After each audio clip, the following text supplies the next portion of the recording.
तर नमस्कार मित्र-मैत्रिणींनो, आपण मागवलं होतं मिशोवरून सीड्स. मला झाडं लावायला खूप आवडतं, त्याच्यामुळे आपण मागवलेल्या.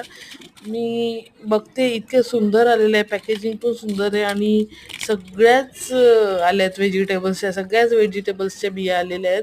आता बघू आपण लावून आणि बघू काय रिझल्ट आहे. पण चांगल्या कंडिशनमध्ये चांगलं दिसतायत. कोथिंबीरची पण आली आहे, सगळ्याच आलेल्या आहेत. एकदम छान वाटते बघून.